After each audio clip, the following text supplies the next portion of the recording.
reminder to tune in to 705 Sports, Fridays at 4 p.m.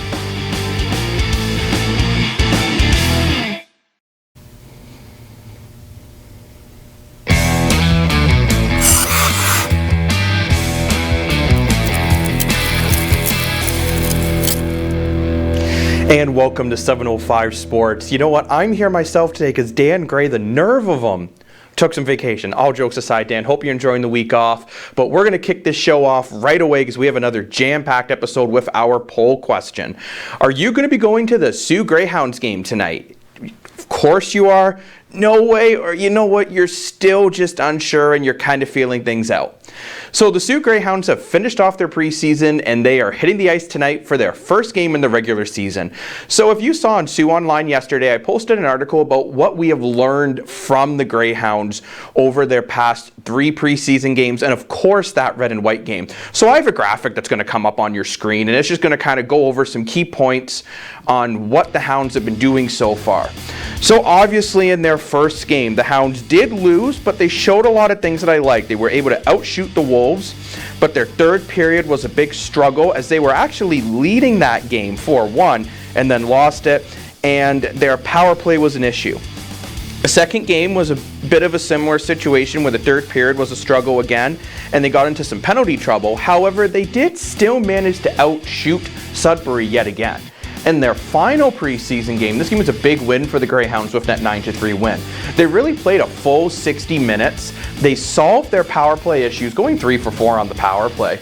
They stayed out of the penalty box, plus killed off 2 out of 3 of those penalties. And again, they outshot the Wolves, but they doubled them up. So that was something I really like to see. And from the red and white game, a thing that we also learned is even though this was a scrimmage game just between themselves, it was still very physical. And that's a point from all of these games that I'd also want to really harp on. The Sioux Greyhounds are not afraid to hit and make those big hits when the play is needed. They do go a little overboard from time to time, but overall, I do like the way the Hounds play so aggressively. They're a team that's going to use their speed. They're going to utilize their size to try to push the other team around. If they can stay out of the box and stabilize the goaltending position a bit, as I've seen quite a bit on the Sioux Greyhounds fan page, I do believe that the Hounds can definitely be fighting for a playoff spot. But just as a reminder, that game is tonight at 7:07 p.m. Of course, I'm going to be at the arena for the season opener. I wouldn't miss it. So be ready for me there. Say hi if you see me. And there'll be a full breakdown of the game over on Sioux Online. So now let's move off the ice and let's over to the football field. So of course, as everyone knows, this is a very CFL focused show. So let's recap week 9. We have a graphic that's going to come up on your screen as I do my little hand gestures. Everyone knows I talk with my hands. So this was a very interesting week last week with the Red Blacks who were able to get a victory finally again. I think they wish they could just play the Edmonton Elks every single week. Winnipeg Blue Bombers completely steamrolled the Lions, which was a bit of a surprise. Alouette were able to beat the Tiger Cats, which was good for the Argos, as myself an Argo fan, and the Stampeders surprisingly were able to beat the Rough Riders. So that, my friends, was my game of the week. The Rough Riders versus the Stampeders was an action-packed game with still a little bit of controversy going on. We saw that Saskatchewan is still struggling. Cody Fajardo actually had a temper tantrum at the end of the game, throwing his helmet across and started blaming some of his receivers for not catching 50-50 balls. And on Calgary's side, Bo Levi Mitchell did leave the game with an injury, played a really good first quarter, and the rest of the game he was kind of so-so. So although Calgary got this much-needed win, and it was quite the game, I still feel that both teams actually aren't overly happy with the way this game went, but I did pick it as my game of the week because it made the Western Conference in the CFL a heck of a lot tighter. And with a game like this now Calgary looked like they really didn't have a chance to make the playoffs, but now they're right back in that playoff hunt. And for the Rough Riders, the beginning of the year, they were really one of the top dogs of the West, and all of a sudden they're seeing some struggles that people just, especially myself, were not expecting, where now they're way behind Winnipeg, where before they were neck and neck. So I don't think they fully have recovered from when they lost those couple games to Winnipeg, and Fajardo just doesn't look comfortable. And if I'm Rough Rider fans, I'm not saying panic, because you're still second in the West, but you do have some teams knocking right on your door, and the West is getting a heck of a lot tighter. But let's move now to Wednesday night's game, which was the Toronto Argos versus the Ottawa Red Blacks. Now remember, the Ottawa Red Blacks had just won last week. Their rookie quarterback came in and played outstanding, but as you'll see on this graphic coming up, he didn't play as well as he was hoping. So Caleb Evans finally started throwing some interceptions, throwing 3 picks that game. The Toronto defense did a fantastic job at really limiting Evans to what he was able to do with his small playbook. On Toronto's side, McLeod Bethel-Thompson threw his first interception of the season, but still had another pretty solid game. But if you're Toronto fans, you're excited of what this DJ Foster can do. I mean, you look at those numbers rushing and receiving. He had one heck of a game, and he really fits in well in that McLeod Bethel-Thompson offensive scheme. So now the Toronto Argos are actually first in the East, with Hamilton just behind them, and Ottawa really needed that win. The Ottawa Red Blacks, sitting at 2-6, need to start figuring out ways to win football games. And mind you, this game was close until the third quarter, where Toronto put up 27 points in the third. But if you're the Red Blacks again, I'm not saying the season's done, but maybe start more worry about developing your young players and your young quarterback in Caleb Evans. He's very mobile, he's a solid quarterback, but at the same time, when he gets into a harder defense like Toronto's, he wasn't able to get the job done. But Ottawa did do a good job defensively at getting to McLeod Bethel-Thompson, as you see right there on your screen, and forcing an interception. Now, it was on a 2-point conversion, so it's not like a game interception, but still, that was his first interception of the season on McLeod Bethel-Thompson, so that's something Ottawa is going to be happy that they are able to do in that situation. But as we all know, the CFL is getting tighter and tighter, and we're going to have a busy week in the CFL again, but we can't forget about the NFL. So I have a graphic from the NFL Week 4 recap, and these are just a few of the games that I was watching. So the Bears were able to take down the Lions. Lions still haven't won a game yet. Buffalo Bills winning 40-0 over the Texans. And I'm putting Texans, not Texans this week. That was a fantastic game from the Buffalo Bills. Packers were able to take down the Steelers. Chargers took down the Rams. And the game that everyone was watching, and one of the most expensive regular season games in NFL history, the Buccaneers versus the Patriots. Tom Brady was going back to his old former team to see what he could really do against them. And now, you know what? I think people know I'm not the biggest Tom Brady fan off the field, but now he has beaten every single NFL team on the field, and he is really showing, no matter how much older he's getting, he is still one heck of a quarterback. But you know what else we got to get back to? We're going to get back to 705 Sports, but we got to take a commercial break, so stay right there. We'll be right back. 705 Sports, supported by Maker North, 3D printing, laser cutting, 3D design, education, prototyping, and more. Maker North, whatever it takes. You know, the elephant in the room, sometimes we don't say anything, and it's very personal, but I salute, and I'm glad they did. I think every general manager, every ownership wants guys to come out if they need help, seek it, and move on and have a life, because your hockey career lasts so many years, but you have the rest of your life, your kids, your family. That's the most important thing. And welcome back to 705 Sports. And this is a bit more of a sensitive subject. We posted on Sioux Online yesterday about Carey Price taking a voluntary leave of absence with the NHL Players Association. So we don't fully know what's going on with Carey Price's situation. It does sound like, from the statement there from Marc Bergevin and a tweet that was out from his wife, that there's a very good chance it's a mental health related situation. For the viewers at home who don't know, which I think most people do, Carey Price is one of the best goalies in the National Hockey League, and he's a fantastic man on and off the ice. So Price is going to miss at least the next 30 days due to what's going on in his personal life. And people from around the NHL were really wishing him well, whether it was his teammates, where Gallagher talked about after Montreal's last preseason game about how Price is a stand-up guy, or it was Paul Maurice, the head coach of the Winnipeg Jets, who talked about how he applauds Carey Price for really stepping out and admitting he needs help, and maybe this can be a leadership and a role model role from Price to show other athletes and kids that if you need help, it's okay to ask for help. mental health and any type of battle like this is something that is a struggle. Carey Price is admitting he needs the help, which is very, very important. Everyone wishes him the best. I wish him the best as well. And I just really hope we see a speedy recovery for him with whatever is going on in his life. Just to remind people as well, he wasn't there for the training camp as well, as he was battling a really severe knee injury that happened during the playoffs. So Price has not been on the ice for a long time. So we don't, even when he gets back to practicing, I don't see him getting into game action. But in all honesty, I really like to see the way the league in general was talking about how it's more than just a sport. So yes, they're athletes, and yes, they're multimillionaires, and we hear that a lot. But they're also still people, and we have our ups and downs. We have our good days and our bad days.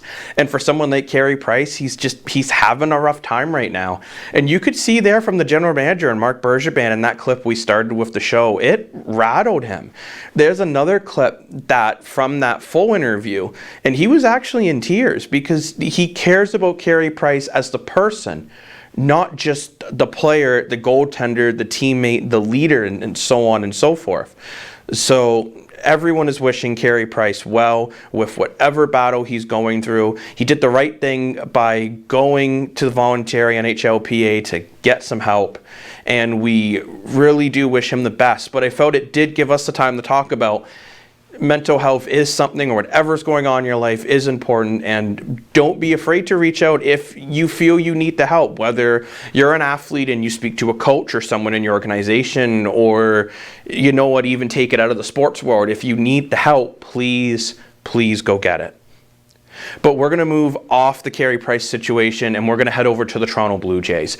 Dan Gray and I will have even more to talk about with the Jays once he's back, but since he's having some margaritas over in Fergus. Don't know why I'm doing this. It's just a light there. He's not even there. But we're going to get into the Toronto Blue Jays here. So the Toronto Blue Jays missed the playoffs by one game, which is essentially missing by 2 points in other sports, just for people who aren't as big baseball fans, but they joined the Jays bandwagon. And I want to talk about, I feel, the reason why the Jays struggled this year to make the playoffs.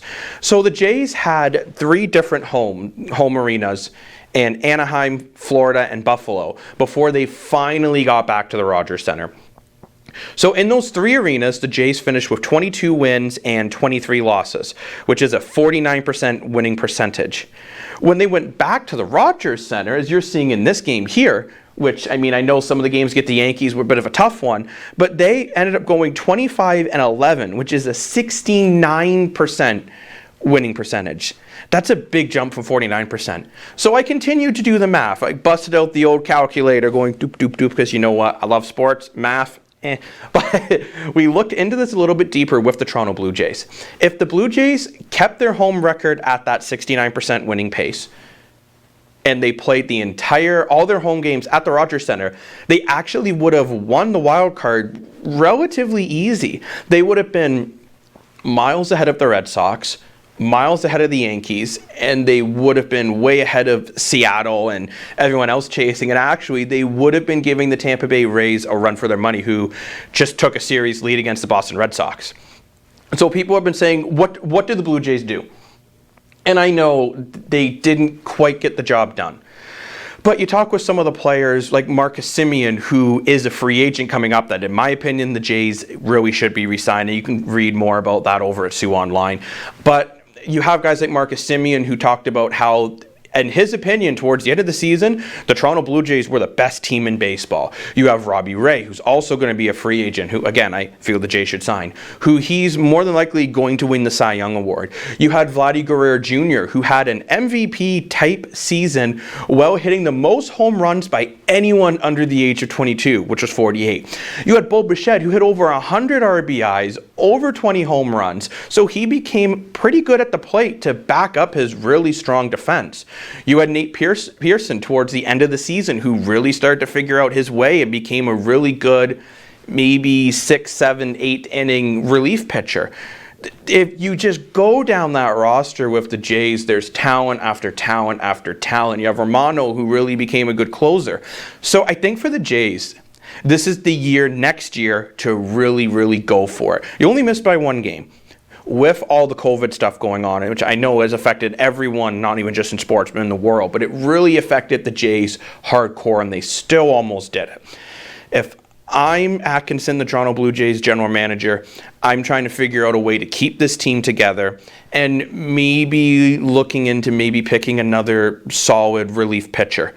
But that's it with the Blue Jays for now. I was actually over at the John Rhodes Arena yesterday speaking with the head coach of the Thunderbirds plus a few of their players. They're having a pretty strong season so far. They have another important game tonight versus Sault, Michigan, so let's check out those interviews. I keep talking about the effort that group continues to give, not just during the games, but day in and day out at practice.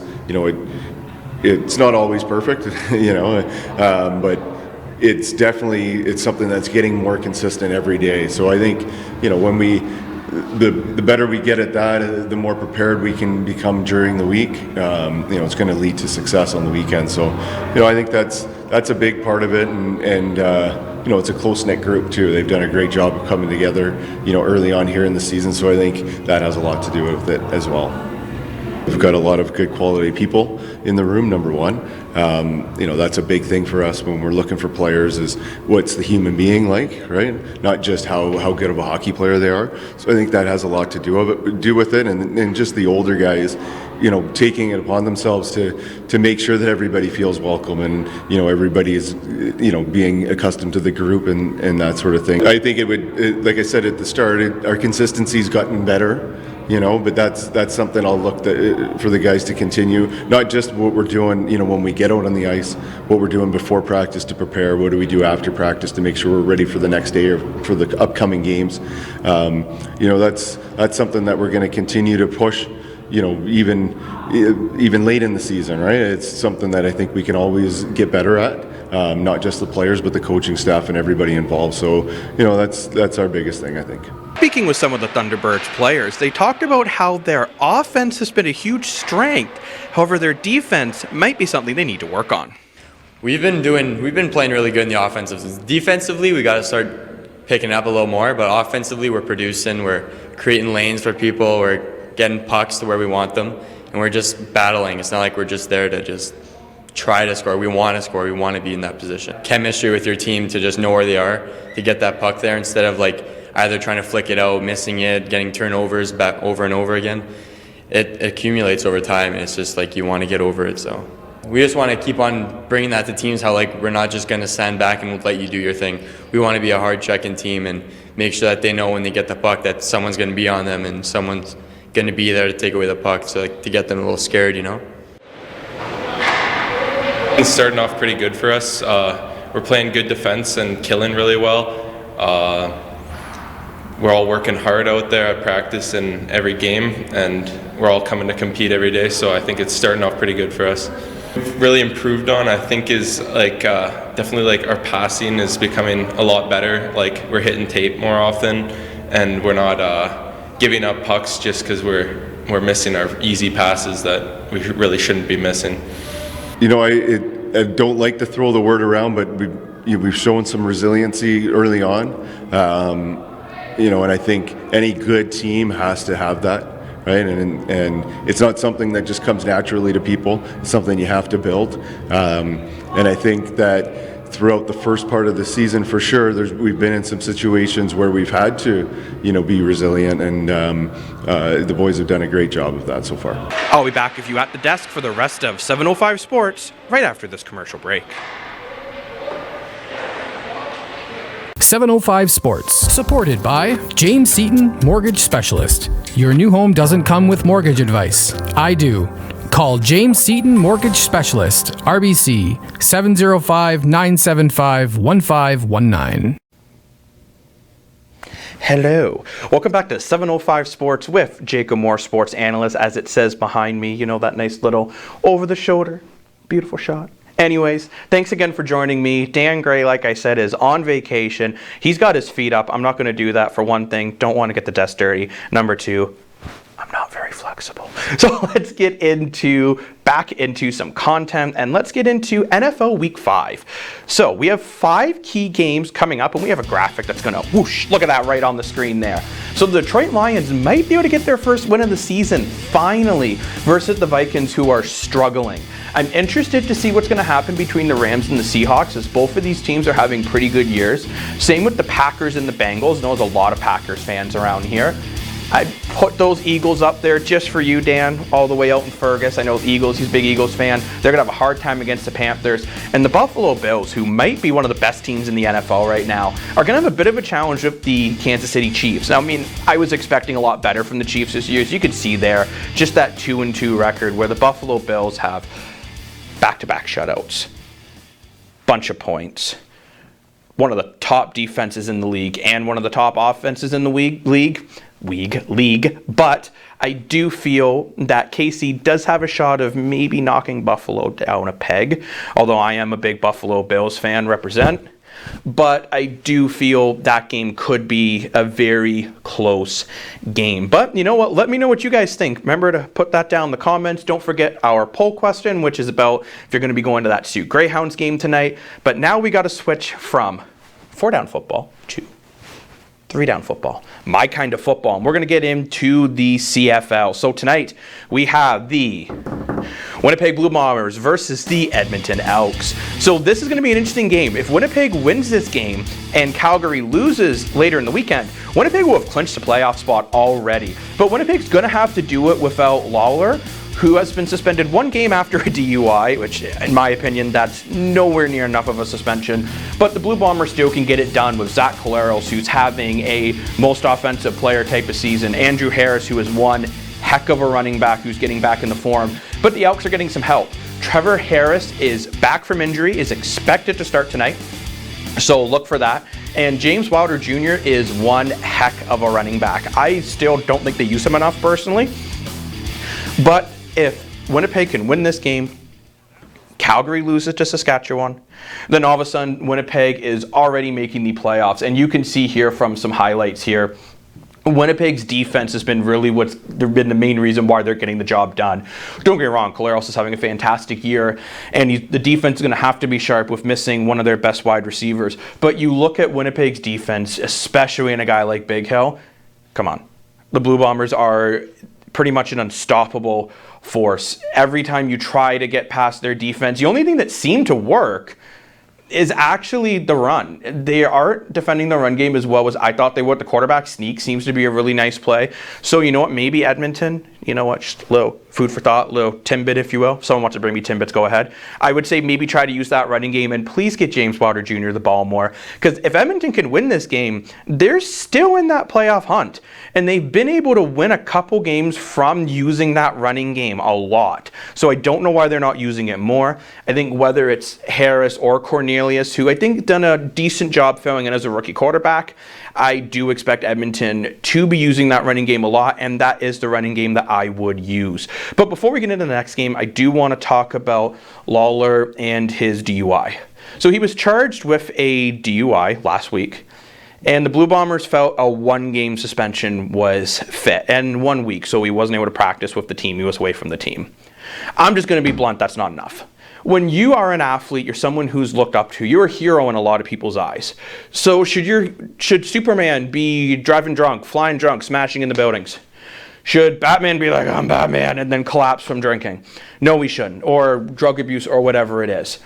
DUI is so much more dangerous than it is being let on. I think the CFL and the Blue Bombers have really dropped the ball. We'll call this a fumble here. And I don't know what the heck they're doing. I would have said minimum 3-game suspension, if not more. You need to show that this isn't tolerated in Canadian football, that we have a higher standard. And we know that's not okay because, again, they're not just athletes. They're looked up to by so many kids. And the reason why I say kids too, when you're an adult, you know what? I'm 27 years old. Don't tell anyone. But I know as an adult, drinking and driving and DUIs and drug abuse and all that is not good. But if it's a kid, he or she's looking up to this athlete, and that's a real problem. So I wanted to talk about that because that's something that really upset me with the CFL. And Lawler in general, he did put out a statement apologizing, but I'm sorry, that's just not good enough. He should be doing more, especially after this huge mistake that could have been fatal, not just to him, but others. But enough of the serious talk here, and let's get into Saturday's games. So on Saturday, our first game will be the Calgary Stampeders versus the Saskatchewan Roughriders. And I have a graphic that's going to go over some of those. Look at that. Bam. So this is an interesting game. The reason why I have both quarterbacks up here again, the Stampeders are apparently going to be starting Bolívar Mitchell, even though, again, he left the last game with an injury. I personally wouldn't. His touchdown to interception ratio is terrible. He's still not throwing the ball with confidence. I'd be going to Jake Mayer. And every start he's thrown for over 300 yards. Yes, I know his touchdown interception ratio still isn't fantastic, but he seems to run that offense a lot better than Mitchell is right now. Or Mitch, as I by accident put it, but that's okay. Who doesn't need a few typos in their life? And the Rough Riders here, they really need this win if they want to keep pace with the Winnipeg Blue Bombers for first. And Cody Fajardo needs to grow up. He can get mad that people say mean things about him on social media. He has temper tantrums on the sideline when a play doesn't work. He blames his receivers for not getting 50-50 balls. And honestly, I'm like, dude, grow up. You need to take some responsibility as the quarterback. It is your job to make the right play and make the right decision. And I mean, yes, they did win this exact game against the BC Lions, but I've been very disappointed with Fajardo of lately. And I think he needs to grow up. I think it's showing he has some growing up to do, and they should use the running game a lot more, obviously, in William Powell, who is having another heck of a season. But here's where it gets crazy. We even have some Monday football for Thanksgiving weekend. So on Monday, we have the Ottawa Redblacks versus the Montreal Alouette. Some people would say, but this is a very, very important game for Eastern Conference. I'm going to tell you why. We're going to have a graphic that's going to come right up, and it's going to go over some of these stats. But why this is so important. So those records are pretty close to 2-6 and 3-4. Ottawa really needs this win to climb back into the playoff hunt. Well, Montreal can create a lot of space and start to run away from Ottawa and realistically try to be catching Hamilton and Toronto. For Ottawa, Caleb Evans is going to need to be better than last week. I still think he has a lot of potential, still clipping at a 65% completion rating. His touchdown interception ratio needs to improve, but all three of those interceptions were against the Argos. Montreal's defense sometimes is a little looser, so we'll see. On the Alouette side, Vernon Adams Jr. needs to sharpen up his throws at a 60% completion rating is just not enough. And maybe be targeting Lewis even more. And I know that's a lot of receptions at 34 receptions already, but I think maybe Montreal needs to be targeting him even more. And I just look at it, Montreal did run away with the last game against Ottawa. It was the special teams for Ottawa that realistically only kept them in that game, but completely different offense ran under Caleb Evans. So we'll see. But last, but certainly not least, and Dan isn't here to argue with me on this one. We have the Toronto Argos versus the Hamilton Tiger Cats. So we have a graphic that's going to come up. Let's see. Can I time it? Get that up there. There we go. McLeod Buffalo-Thompson is going to be making his third consecutive start. So expect him to have a really good game again. He threw his first interception last week, but it was on a 2-point convert. He is very, very good with his touchdown to interception ratio. Doesn't throw in a lot of dangerous areas. DJ Foster, I'm expecting another big game from him as he really seems to be somewhat taking over the running back situation. However, I like when the Argos use both their running backs. Hamilton needs this win if they want to try to catch the Toronto Argos and not fall behind. Jeremiah Masoli needs to figure out what the heck he's doing with the football. Ackland is going to be a big part of that, but I also feel, even though he's not on that graphic, Brandon Banks needs to start doing a lot more as he just isn't getting the job done. So I do think for Hamilton, they really need to figure it out. Their field goal kicking needs to be better. They need to start winning those 50-50 battles and start putting in 110%. Football's in deep, but we got to go. Thank you so much for joining me this week on 705 Sports. Next week, Dan will be back with me, and I won't keep pointing at a light fixture. So thank you to everyone. Thank you to the Sioux Online and On TV crew. And I'm just going to throw these myself, and we'll see you next week.